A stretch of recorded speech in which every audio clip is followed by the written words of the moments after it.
आज का सेशन प्रारंभ करते हैं। आज हम कुछ महत्वपूर्ण टॉपिकों पर चर्चा करेंगे जो आपके जो प्रतियोगिता परीक्षा है तो उसमें ये निश्चित रूप में यहाँ से पूछे जाएंगे। ये मत सोचिए कि जो आयोग ने जो सिलेबस दिया है उसी के अकॉर्डिंग वो पूछेगा, थोड़ा सा उससे आउट ऑफ सिलेबस भी वो पक्का जाएगा शिक्षा के क्षेत्र में रिलेटेड। देखिए, आज जो हम बात करेंगे स्वतंत्रता पूर्व भारत में शिक्षा, जब हमारा देश आजाद नहीं हुआ था उससे पूर्व की हम बात करेंगे किस प्रकार से शिक्षा व्यवस्था रही थी भारत में, तो हम उस पर चर्चा करेंगे। क्या ऐसे कदम उठाए गए थे जो ब्रिटिशर थे उनके द्वारा, फिर भारत आज़ाद हुआ, फिर कौन कौन सी चीज़ें आई, तो हम उन पे सभी पे हम डिस्कस करेंगे। तो थोड़ा सा और विस्तार से ले जाता हूँ। पहले हम थोड़ा सा यहाँ से देखिए, यहाँ पर देखिए भारतीय शिक्षा व्यवस्था की हम बारे में बात करेंगे। भारतीय शिक्षा व्यवस्था से जुड़ी प्रमुख समितियों की हम यहाँ पर बात करेंगे। जैसे कि आपको ये पता है कि हमने कहा commission related of to education, तो इंडिया के बारे में बात करें तो आप लोगों को इतना तो पता ही होगा कि हमारे वेदों के अध्ययन से पता चल रहा है। जो हमारे वेद हैं बेसिकली ऋग्वेद, सामवेद, जो अथर्ववेद, जो ये चार जो वेद हैं, इन वेदों से हमें जब हम आकलन करते हैं, हम जब इनका अध्ययन करते हैं तो उससे हमें यह ज्ञात होता है कि भारत में प्राचीन काल में ही क्या थे, सभी वर्गों को शिक्षा प्राप्ति का अधिकार था। बेसिकली यहाँ पर एक शब्द आ रखा है कि सभी वर्गों को ये शिक्षा प्राप्ति का अधिकार था, मगर यहाँ पर अभी मैं जब हम वैदिक काल पढ़ेंगे, तमाम चीजें पढ़ेंगे तो वहां पर स्पष्ट हो जाएगा। यहाँ पे जो वर्ण व्यवस्था थी ना, वर्ण व्यवस्था के अंतर्गत कुछ ही जैसे जो शूद्र वर्ण था तो उसको यहाँ पर से शिक्षा से वंचित किया गया था, तो उसको शिक्षा के अंतर्गत उसको कभी लाया नहीं गया। तो आज वो जो शूद्र थे, जैसे दलितों की बात करें, एससी हो गया, आदिवासी जो क्षेत्र है, तो आज उनको रिजर्वेशन इसीलिए दिया जाता है कि 300 सालों से पूर्व जितना भी शिक्षा में अधिकार रहा था ये सवर्ण वर्गों का ये रहा। तो यहाँ पर पहले उनका अधिकार था, उनको पढ़ने का अधिकार ना, उनको वेदों को पढ़ने का अधिकार था, वो तमाम चीजें हम बाद में जिससे में चर्चा होगी तो हम यहाँ पर बात करें। तो अब बेसिकली क्या हम यहाँ पर देखते हैं, तो यहाँ पर क्या कह रहा है, प्राचीन काल में सभी वर्गों को शिक्षा प्राप्ति का यहाँ पर अधिकार था। प्राचीन समय में अगर हम देखें भारत में गुरुकुल जो शिक्षा पद्धति यहाँ पर की जाती थी, आपने देखा होगा श्री कृष्ण का नाटक आपने बचपन में देखा होगा, तो वहाँ पर सुदामा, कृष्ण, ये तमाम चीज़ें किया जाते हैं, गुरुकुल में शिक्षा ग्रहण करने जाते हैं। और ये कुछ समय तक अगर देखें तो ये लंबे समय तक ये चला था ये पद्धति। और ये पद्धति जो होती थी, ये पद्धति अत्यंत ये कठिन ये पद्धति इसे माना जाता था, परंतु इसे प्राप्त जीवन या ज्ञान जो था, जो यहाँ से हम जो गुरुकुल में जो हम पढ़ते थे, इस ज्ञान से हम क्या करते, कहीं ना कहीं अपने जीवन को एक दिशा, एक नया स्वरूप प्रदान यहाँ पर करते थे, कहीं ना कहीं उसको बदलाव करने में ये सबसे बड़ी भूमिका ये निर्वाह करता था। अब यहाँ पर एक चीज ध्यान में देखिए कि आज से 2700 ईसा पूर्व की हम बात करेंगे तो भारत में जो तक्षशिला में विश्वविद्यालय का ये पहला केंद्र यहाँ पर स्थापित किया गया। काफी क्वेश्चन पूछा जाता है कि भारत में सर्वप्रथम विश्वविद्यालय की स्थापना किस स्थान पर हुई। आपको राज्य दिया जा सकता है, वो कहता है बिहार कहा जा सकता है, उत्तराखंड कहा जा सकता है, या फिर आपको पंजाब का कहा जा सकता है, या फिर आपको अन्य जिलों के नाम यहाँ पर या राज्यों के नाम दिया जाए। तो आपको पता होना बिहार तक्षशिला में ये पहला विश्वविद्यालय का यहाँ पर स्थापना हुई। इसके बाद अगर कहें 2300 ईसा पूर्व में जो नालंदा विश्वविद्यालय हो गया, इसकी भी स्थापना की गई थी। याद रखिएगा, भारत का पहला ऐसा विश्वविद्यालय अपने आधुनिकता के लिए जाना जाता है। यहाँ तक कि इस नालंदा विश्वविद्यालय में पढ़ने के लिए लोग क्या करते थे, जैसे विदेशों से भी यहाँ पर पढ़ने के लिए यहाँ पर क्या करते थे, लोग यहाँ पर आया करते थे। ठीक है, यहाँ पर तमाम चीज़ों को अध्ययन करने के लिए, ये वेदों का ज्ञान लेने के लिए, क्योंकि भारत में अगर पूरे वर्ल्ड में देखा जाए तो कहीं पर शिक्षा का केंद्र नहीं था। वो केंद्र कहाँ था आपका, भारत में। जैसे नालंदा विश्वविद्यालय पूरे विश्व का एक पहला ये ऐसा विश्वविद्यालय था जहाँ पर शिक्षा या कहें ज्ञान की जो चीजें दी जाती थी आधुनिक तौर पे ये डेवलप हुआ था। और यहाँ दोनों ही विश्वविद्यालय, जैसे आपके तक्षशिला कहा या फिर नालंदा देखिए दो विश्वविद्यालय हैं। 2700 ईसा पूर्व भारत में कौन सा विश्वविद्यालय था पहला, तो आपको पता होना चाहिए तक्षशिला था। 2300 ईसा पूर्व की अगर हम बात करते हैं तो मैं आपको क्वेश्चन बीच बीच में ये पुटअप करता रहूंगा कि 2300 ईसा पूर्व में नालंदा विश्वविद्यालय की यहाँ पर स्थापना की गई थी। ये दोनों विद्यालय थे। वेदांग जो होता है वेदों पर आधारित ये बेसिकली था। इसके अतिरिक्त इसमें जो ज्ञान था, देखिए विचार वेद जो होते उस पर तो ये आधारित था, और साथ ही जो हमारा अगर कहें जो ज्ञान था अन्य जैसे चिकित्सा तकनीकी क्षेत्र में कहें या विज्ञान के क्षेत्र में, गणित की, खगोली या राजनीति शास्त्र या अर्थशास्त्र या नैतिक शास्त्र या व्याकरण, ये जो तमाम जो विषय रहा थे, तो यहाँ पर उनका बेसिकली बहुत ही ज्यादा व्यापक तौर पर यहाँ पर क्या किया जाता था, यहाँ पर अध्ययन यहाँ पर किया जाता था। ठीक है, तो यहाँ पर अध्ययन किया जाता था। तो उसके बाद क्या होता था, जैसे खगोलिक गणनाएं की जाती थी, यहाँ पर जैसे समय का अनुमान लगाया जाता था, समय का है, दिन का है, या किस प्रकार से कौन सी ईयर चल रहा है, ये तमाम चीजें। राजनीति विज्ञान में यहीं से अगर हम कहें तो कहीं नहीं, राजनीति की बिसात जो बिछनी शुरू हुई तो यहीं से ये चीजें हुई। और अर्थशास्त्र आपको पता है पूरी अर्थव्यवस्था का जो एक महत्वपूर्ण ये अंग माना जाता है, और साथ ही ये व्याकरण से संबंधित ये अनेक विषय यहाँ पर पढ़ाए। कभी क्वेश्चन पूछा जाता है तो वेदांग के अलावा इन विश्वविद्यालयों में किन चीजों का अध्ययन किया जाता था, तो यहाँ पर आपको ये पता होना चाहिए। खगोल विज्ञान, गणित हो गया, ये राजनीति विज्ञान, ये तमाम चीजें। अगर इस बार थोड़ा सा बदलाव होता है ये परीक्षा में, जैसे आपको ये पता होगा, जैसे आपने समीक्षा अधिकारी का देखो तो पहले स्क्रीनिंग होती है, फिर जाके उसके बाद वहां पर लिखित होता है। तो इस बार ये ना हो जाए कि ऑप्शनल की जगह पे जो आपका सब्जेक्ट है वो लिखने के लिए ना आ जाए। तो इस प्रकार से भी हो सकता है, अपने आप को इस तरीके से प्रिपेयर करिएगा। तो यहाँ पर मैंने बता दिया है कि आपके खगोल हो गया, भौतिक हो गया, राजनीति हो गया, अर्थशास्त्र हो गया, नीति शास्त्र हो गया, व्याकरण, इन विषयों पर यहाँ पर क्या की जाती थी, यहाँ पर ये तमाम चीजों के लिए प्रसिद्ध हुआ करता। ये तो हमारा थोड़ा सा कि भारत में प्राचीन समय में किस प्रकार से शिक्षा का ये समावेशी स्वरूप यहाँ पर था। तो ये था, ठीक है। एक महिला यहाँ पर जुड़ नहीं पा रही, उसको हम यहाँ पर कनेक्ट कर रहे हैं। चलिए, अब यहाँ पर देख पा रहे होंगे, यहाँ पर हम बात करेंगे विदेशी आक्रमण के साथ भारत में शिक्षा का क्या बदलाव हुआ।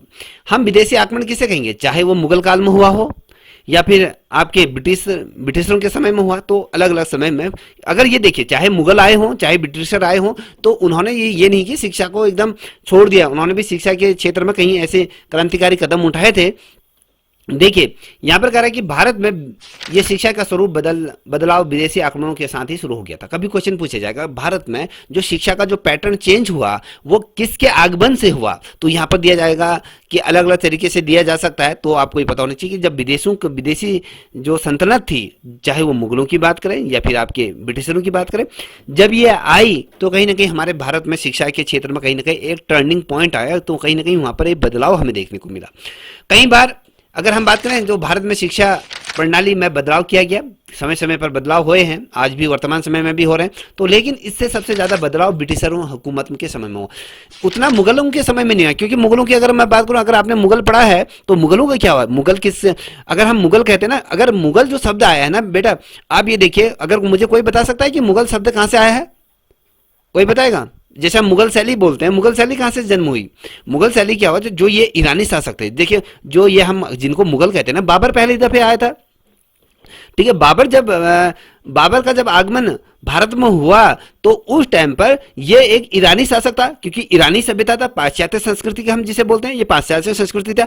जब ये भारत में आया, जब इसका हुकूमत रही, तो भारत में एक शिक्षा व्यवस्था जो थी, जो भारतीय शिक्षा व्यवस्था का, ये भारतीय तत्व की अगर बात करें, जैसे उस समय जो बेसिकली जो सबसे ज्यादा जो फोकस रखा जाता तो वो था ही राजस्थानी शैली की। अगर हम बात करें राजस्थानी शैली में जो हिंदू तमाम जो चीजें रही थी, तो इन दोनों शैलियों का जब कोलाब हुआ ना, जैसे हम अगर हिंदू शैली का और ईरानी शैली का जब दोनों का बीच जब ये कोलाब हुआ, जब कहीं ये दोनों आपस में जब मिली, जब इन दोनों का मिलन हुआ, इन दोनों शैलियों का मिलन होने से एक नई शैली का उदय हुआ।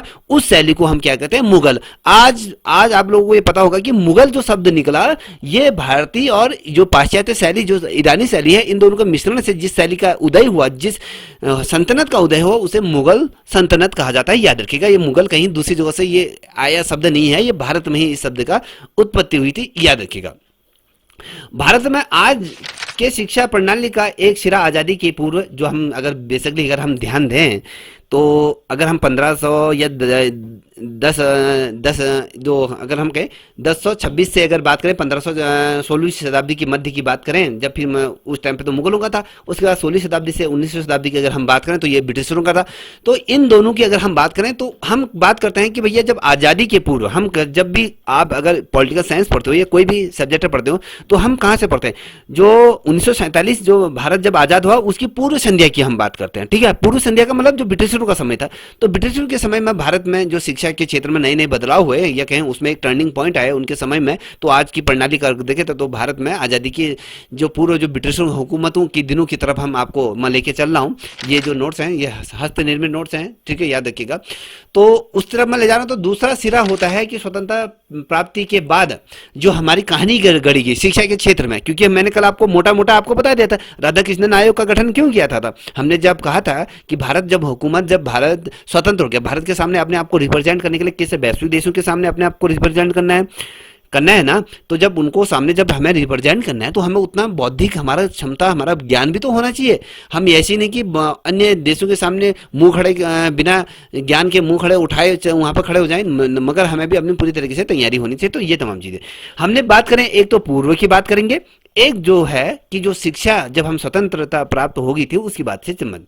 यहाँ पर देखिए ये कह रहा है कि ब्रिटिश शासन के दौरान ही शिक्षा से जुड़ी विभिन्न समस्याओं पर विचार करने के लिए समय समय पर कई आयोगों का गठन किया गया। कब हम बात कर रहे हैं ये ध्यान में रखिएगा, भारत जब आजाद हो गया था उसी समय उसके बाद जो शिक्षा के क्षेत्र में अलग अलग बदलाव हुए या कहें जो भी कमीशन आए या फिर उसके एनईपी जो आए हमारी शिक्षा नीति आए, चाहे वो कमीशन का गठन हुआ हो, तो समय समय पर उनमें क्या हुआ आयोग का गठन कर। उसी प्रकार से ब्रिटिश हुकूमतों के समय में भी शिक्षा के क्षेत्र में अलग अलग आयोगों का गठन हुआ था। तो कभी क्वेश्चन पूछा था फलाने आयोग का गठन कब हुआ था, ये ढिमकाने आयोग का गठन कब हुआ, ये आयोग आपको याद करने ही पड़ेंगे बेटा, याद रखिएगा, ठीक है। अगर आप पूरे यूट्यूब को उठा के देख लीजिए, कहीं पर भी देख लीजिए, मैं आपको शर्त लगाता हूं कि आपको कोई इतने डीपली कोई नहीं पढ़ाएगा, जो भी पढ़ाएगा उठा देगा आपका राधा कृष्णन आयोग उठा देगा, मुद्दालय आयोग उठाएगा, आपको जड़ नहीं बताएगा। हमें क्या करना है, हमें अपनी जड़ मजबूत करनी है पहले, ठीक है। तो याद रखिएगा हम कह रहे हैं कि समय समय पर कई आयोगों का गठन किया गया, मगर जिस आयोग ने शिक्षा से जुड़े मुद्दों में समग्रता से विचार किया उसे अगर हम कहें तो वो था जो विस्तृत रूप में जिसने बात चर्चा करी, तो वो आपका कोठारी आयोग था। याद रखना है कोठारी आयोग इतना फेमस आयोग ये रहा, तो अगर कहें जिसने शिक्षा की दिशा बदल दी थी। तो 14 जुलाई 1964 में कोठारी कमीशन का जिक्र आता है, याद रखिएगा। ये तो मैंने आपको बता दिया। साल था आपका 1948 से 1949 में, आपको हमने कल इस पे चर्चा करी थी, हम फिर इसमें जो इसके गुण दोषों की पर हम चर्चा करेंगे। ये था 1948 से 1949 में राधा कृष्णन आयोग का गठन हुआ, इस पे विचार हुआ, इस पे उच्च शिक्षा पर किस प्रकार से चीजें हुई, तो हम यहाँ पर इस पे चर्चा करेंगे बाद में थोड़ी क्या। वही मुद्दालय कमीशन ने केवल माध्यमिक शिक्षा पर विचार किया। देखिए हम अगर बात करें एक चीज मुझे ये बताइए, राधा कृष्णन आयोग किस शिक्षा की बात करता है? Tell me now, quickly answer please. Sir उच्च शिक्षा, हायर, ठीक है, उच्च शिक्षा के क्षेत्र में कहा था, बिल्कुल सही। अब जब हम बात करेंगे मुद्दालय राग क्या कहते हैं, माध्यमिक शिक्षा की हम बात करें, जिसमें आप अभी चाहे लेक्चरर बनो चाहे एलटी पर बनिए, तो ये माध्यमिक स्तर के हम फिर प्राथमिक स्तर की अलग अलग बात करेंगे, फिर प्राथमिक स्तर के लिए भी अलग अलग चीजों का यहाँ पर वो हुआ था, ठीक है। देखिए बेटा यहाँ पर लाइट जा चुकी है और यहाँ पर जो मेरी बैटरी इतनी जितना बची है, ये बैटरी जितनी भी चलेगी उतना आपको यहाँ पर पढ़ाऊंगा। जैसे लाइट आ जाएगी दोबारा मैं लिंक शेयर करूंगा, चाहे 10 बजे आए कभी भी मैं लिंक शेयर करूँ, ठीक है। अब यहाँ पर देखिए भारत में जो स्वतंत्रता पूर्व जो बनी शिक्षा समितियों के बारे में ये रामबाण है बेटा, इसको नोट डाउन करते हुए चलेगा। मैं इसको आपको शेयर तो कर दूंगा, मगर आप अपने नोट्स भी बनाते हुए चलेगा। यहां पर देखिए पहला आता है, पहला जो शिक्षा स्वतंत्रता से पूर्व की बात कर रहे हैं, हम ये नहीं कह रहे कि स्वतंत्रता के बाद की बात करें, हम पूर्व के बारे में बात करें। कभी क्वेश्चन बनता है कि कलकत्ता विश्वविद्यालय परिषद का गठन किस वर्ष किया गया था, तो आपको बताना वो साल था 1818 में इसका गठन किया गया था शिक्षा के क्षेत्र में। चार्ल्स वुड समिति को गठन किया गया था, यह था साल आपका 1924 में। इसे भारतीय शिक्षा का मैग्ना कार्टा भी कहा जाता है। आपने ये नाम बहुत दफे सुना होगा, मैग्ना कार्टा करके जो सुना है आप लोगों ने सुना है? ये बहुत महत्वपूर्ण है, ये क्वेश्चन कई दफे पूछा गया है कि भारत का मैग्ना कार्टा किसे कहा जाता है। तो ये चार्ल्स वुड समिति जो थी 1824 में, इसे भारतीय शिक्षा का बहुत बड़ा, ये कहें अगर यहाँ से भारतीय शिक्षा व्यवस्था का जो सबसे बड़ा एक जो प्रज्वलित जो मुद्दा रहा इसने उठाया था, याद रखना। फिर तीसरा आता है डब्ल्यू हंटर शिक्षा आयोग, जिसे हम कहते हैं हंटर शिक्षा आयोग के बारे में बात करेंगे, इसको अभी हम थोड़ा विस्तार से समझेंगे। ये जो आया था ये था साल 1882 से 1883 में। भारत में महिलाओं का विकास करना था, महिलाओं को शिक्षा। अब क्वेश्चन ये बनता है कि भारत में किस वर्ष से महिला शिक्षा पर जोर दिया गया था, या कहें उस पर आपका ध्यान केंद्रित किया गया था। आपको दिया जा सकता है 1819 दिया जा सकता है, 1884 दिया जा सकता है, 1842 दिया था, ये दिया जाता है 1900 जो आज़ादी की बात के समय थी। हमारे दिमाग में एक क्वेश्चन हमेशा दौड़ता है, यार हम तो कहेंगे जब हमारा देश आज़ाद हुआ उसके बाद तो महिलाओं की बात कही गई थी, मगर ये गलत है। जब हंटर आयोग बना था, जो हंटर शिक्षा आयोग का गठन किया था 1882 से 1883 के मध्य में, भारत में महिला शिक्षा विकास पर यहाँ पर एक समग्र यहाँ पर क्या एक समिति का गठन किया गया था। यहाँ पर आप चौथा पॉइंट देख पा रहे हो कि मैं जो ये बता रहा हूँ कि ये जो थी, देखिए मैं पूर्व में ही अपनी जो मैं किताब जो पब्लिश कर रहा हूँ वो आप लोगों के सामने पहले ही पब्लिश, जो मेरी किताब पब्लिश हो रही है उसका ये हिस्सा मैं आपको दिखा रहा हूँ। मुझे दिखाना नहीं चाहिए था, फिर भी मैं आप लोगों को मैं अपनी जो मैंने किताब लिखी है यही प्रिंट होने के लिए गई है, तो मैं आपको यहाँ पर प्रत्यक्ष तौर पर दिखा रहा हूँ। मैं इसको अभी ये पीडीएफ आपको शेयर नहीं करूँगा, जब मेरी किताब छप के आ जाएगी तभी इसको मैं शेयर करूँगा, ठीक है, तो याद रखिएगा। तो अभी इसको आप ऐसे नोट डाउन करते चलिए। देखिए यहाँ पर आता है, चौथा आता है सर थॉमस रेले आयोग का गठन हुआ था 1902 में। इस आयोग की रिपोर्ट पर अगर हम बात करें, जो रिपोर्ट 1904 में भारतीय विश्वविद्यालय अधिनियम पारित किया गया। कभी क्वेश्चन पूछा है किस वर्ष से भारतीय विश्वविद्यालय अधिनियम पारित किया गया था, आपको पता होना चाहिए 1904 में ये हुआ था।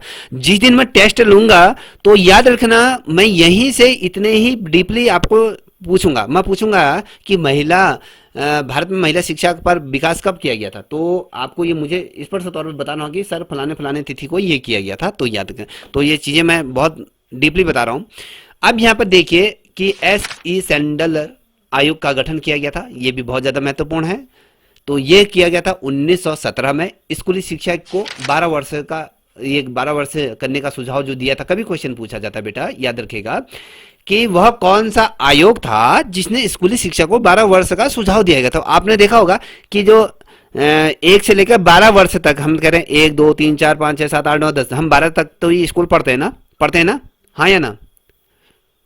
जो स्कूली शिक्षा आपकी क्या क्या होती है, 10+2 होती है ना। अब आपको ये स्मरण आ गया होगा कि 10+2 का जो कॉन्सेप्ट आया था वो सैंडलर आयोग जो था इसने कहा था कि 12 1 से लेकर 12 तक की ही हमारी क्या होनी चाहिए, स्कूली शिक्षा होनी चाहिए। उसके बाद आपकी जो ग्रेजुएशन 11, अगर मान लीजिए ये अगर बढ़ा दिया जाता तो 14 हो सकता था, 15 हो सकता था, तो इस प्रकार से। तो यहाँ पर जो स्कूली शिक्षा को 12 वर्ष का सुझाव जो दिया गया था बच्चा, तो ये आपका 12 वर्ष के लिए दिया गया था।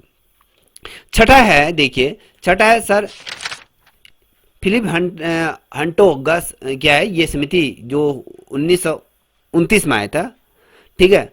ये जो था इसमें व्यवसाय और औद्योगिक शिक्षा पर जोर दिया। कभी क्वेश्चन क्या बनेगा, अब देखिए अगर मुझे आयोग का, अगर मान लीजिए मैं पेपर सेट करने वाला होता तो मैं ये कहता कि वह कौन सा आयोग था जिसमें व्यावसायिक और औद्योगिक शिक्षा पर जोर दिया गया था। अगर ये क्वेश्चन आ जाता तो बच्चे क्या कहेंगे, आउट ऑफ सिलेबस आ रखा है। अरे आपने तो पढ़ाई नहीं है, वो तो आपका जो सिलेबस दिया उसमें स्पष्ट तौर पर लिखा है कि भारतीय शिक्षा व्यवस्था। अब भारतीय शिक्षा व्यवस्था के तो आपको ये समझना ही होगा। तो यहाँ पर जो दिया गया था व्यवसाय शिक्षा और औद्योगिक शिक्षा पर जोर दिया गया था। और देखिए 7वां जो था, 7 आयोग आए थे यहाँ पर स्वतंत्रता के पूर्व। यहाँ पर था सर जॉन सार्जेंट समिति था। तो ये था आपके 1944। हमारा देश आजाद कब हुआ था, हमारा देश आजाद कब हुआ था बताइए। 47। तो ये तब हुआ था ना। तो जब ये आपका देश 1947 में आज़ाद हुआ, तो हम तो क्या करें, आज़ादी की संध्या से पूर्व की बारे में बात करें तो यहाँ पर जो सर जॉन सार्जेंट थे ये 1944 में, इसमें 6 से लेकर 11 वर्ष की उम्र के बच्चों को निःशुल्क शिक्षा, अनिवार्य शिक्षा की बात की गई। अब आप कहोगे भैया हमारे तो देश में अनिवार्य शिक्षा 2019 राइट टू एजुकेशन 2009, तो तुम्हारे दिमाग में तो ये आएगा। तो आपने इससे पहले ये पढ़ा था कि 6 से 11 साल की उम्र के जो बच्चों को निःशुल्क शिक्षा, अनिवार्य शिक्षा की जो बात की गई थी, ये सार्जेंट जो समिति थी, आपने पहले पढ़ा था, हाँ या ना।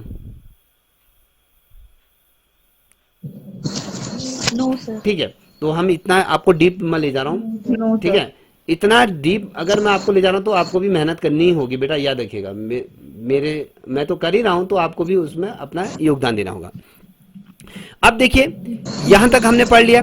अब इसका मैं ब्रीफिंग आपको लेके चल रहा हूँ, थोड़ा सा इसको डीपली लेके चलूंगा। यहाँ पर आप इसके यहाँ पर देखते जाइए, अगर ये खत्म होने को भी है, अगर ये डाउन हो गई तो 1 मिनट। ये सारे नोट्स हैं, ये देखिए। चलिए, हमने जो बात करी थी, अभी हमने बात क्या करी थी बेटा बताइए, हमने बात किस पे चर्चा कर रहे थे? हम बात कर रहे थे स्वतंत्रता पूर्व भारत में शिक्षा के बारे में बात कर रहे थे ना? की थी आपसे, हाँ या ना? तो अब हम थोड़ा सा उसको डीपली लेकिन थोड़ा सा बहुत गहराई से आपको समझा रहा हूं अब यहाँ पर, क्योंकि मैं अब आपको कि सर आपने तो यहाँ से सीधे उठा के यहाँ पहुंचा दिया हमको, तो हमने क्यों आपको जो बताया था, देखिए हमने आपको जो अभी मैंने ये बताया था, मैंने ये क्या कहा था कि भारत में स्वतंत्रता पूर्व जो बनी समितियों की हमने बात करी, तो समितियां आपके सामने ये है। अब ये समिति के अंदर क्या हुआ ये भी तो आपको पता होना चाहिए। मैं आपको सीधे स्वतंत्रता के बाद जो आयोग बने थे, अगर मैं यहाँ आपको ले जाऊं तो आपको समझ में आएगा कि शिक्षा व्यवस्था है क्या। तो ये अगर देखिए बेसिकली जितने भी यूट्यूबर पढ़ाए जाएंगे, कहीं कोई भी पढ़ा रहा है आपको, यहाँ से आपने देखा होगा, अभी कहीं पर वीडियो उठा के देख ली, ये राधा कृष्णन आयोग चला होगा, मुदालिर आयोग चल रहा होगा, कोठारी आयोग चल रहा होगा। ये जो बात करें हम ये स्वतंत्रता की, आपको जड़ पकड़नी है। मेरा तो खुद का मानना है कि आप जब तक आपकी जड़ मजबूत नहीं होगी तब तक आपको कुछ समझ में नहीं आएगा। तो ये है। अब हम बात करेंगे स्वतंत्रता पूर्व भारत में शिक्षा की, हम बात करें तो यहाँ पर आप देख पा रहे होंगे कि प्राचीन साहित्य का की आलोचना के पश्चात, आलोचना का मतलब क्या होता है मेरे को कोई बताएगा? आलोचना किसे कहते हैं बताओगे कोई? आलोचना किसे कहते हैं?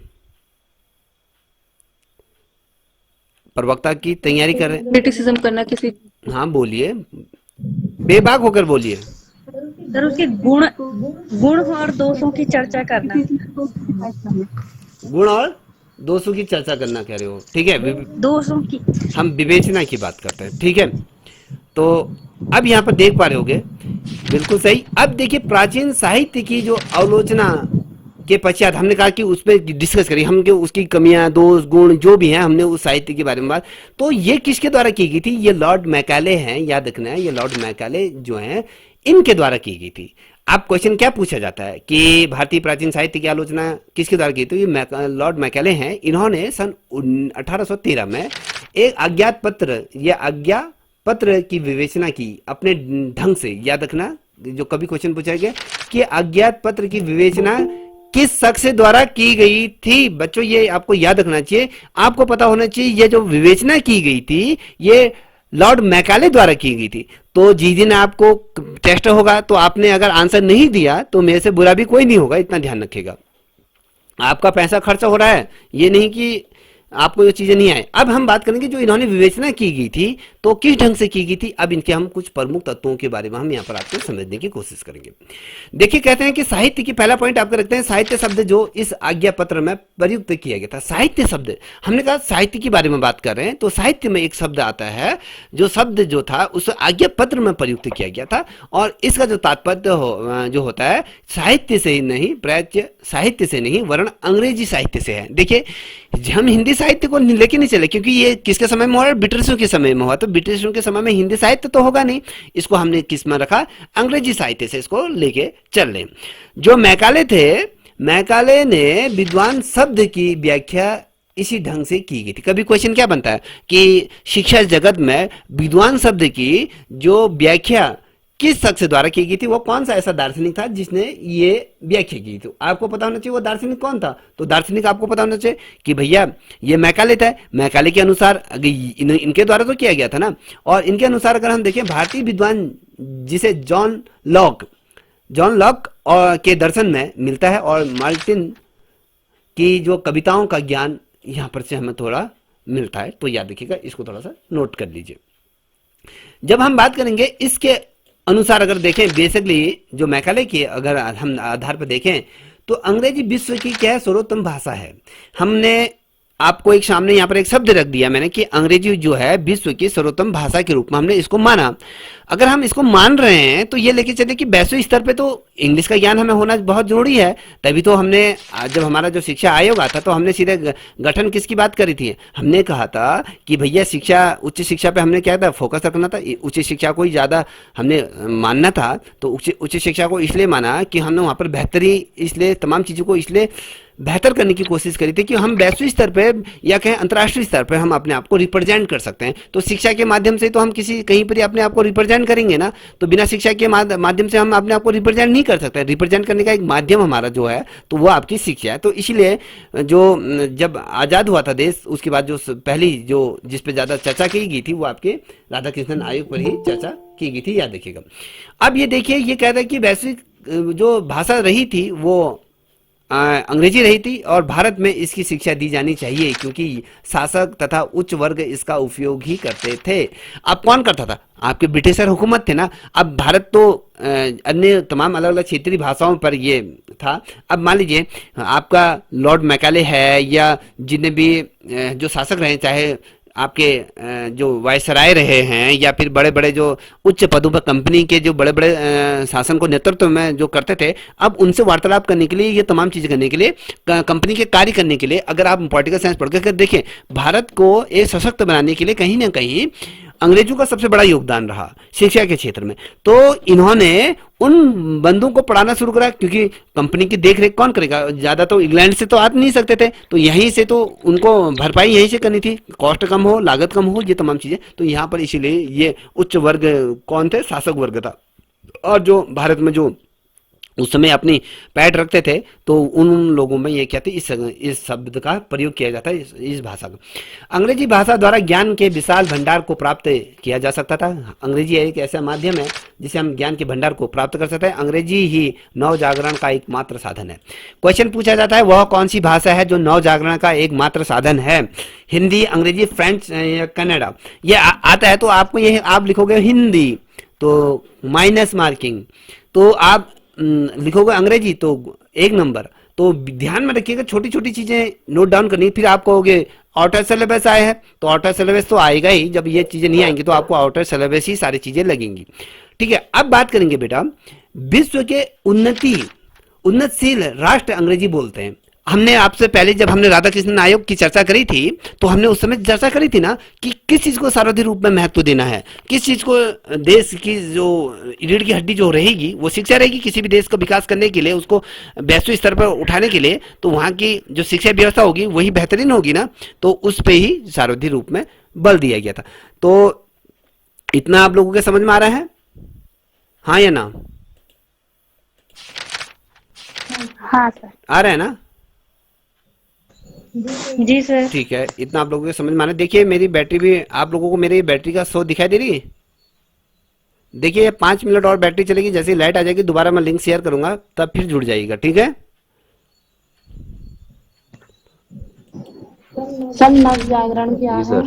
ठीक है, ये नव जागरण जो है ये अंग्रेजी भाषा का जो उस समय, अगर हम कहें आज की डेट में, मान लीजिए आज की डेट में क्या चीज चल रही है, आज की डेट में ट्रेंड में क्या चलता है, हमारा इंस्टाग्राम चल रहा है, रील्स वायरल हो रहे हैं, इन्फ्लुएंसर बन रहे हैं, तो यही चीज बने ना। आज उस टाइम पे नव जागरण की जो एक महत्वपूर्ण जो साधन था वो अंग्रेजी भाषा थी। अंग्रेजी भाषा ही महत्वपूर्ण थी। और विश्व के उन्नत जितने भी राष्ट्र हैं, चाहे वो चाइना हो या फिर कहें मैं आपको कनाडा हो या फिर फ्रांस हो या जर्मनी हो या फिर यूके हो या फिर कहें आपके ऑस्ट्रेलिया हो, जितने भी उन्नत राष्ट्र हैं, ठीक है, वो सारे अंग्रेजी बोलते हैं। अब जिस प्रकार से लैटिन भाषा के कारण इंग्लैंड में नव जागरण आया, इंग्लैंड में क्या हुआ, नव जागरण आया लैटिन भाषा में हम बात करें, तो उसी प्रकार अंग्रेजी के माध्यम से भारत में भी विकास हो सकता है। जिसमें देखिए हमने कहा ना लैटिन भाषा के कारण क्या हुआ, इंग्लैंड में कभी क्वेश्चन पूछा जाएगा इंग्लैंड में नव जागरण किसके माध्यम से आया, क्वेश्चन बना, क्वेश्चन नोट करो कि भारत में ना इंग्लैंड में नव जागरण काल किसके कारण आया। तो आपको पता होना लैटिन भाषा जब रही वहां पर तो उसकी वजह से नव जागरण काल आया। तो वहीं पर ही भारत में अंग्रेजी जो माध्यम था उससे शिक्षा का कहीं ना कहीं विस्तार हो सके, तो ये तमाम चीजें थी।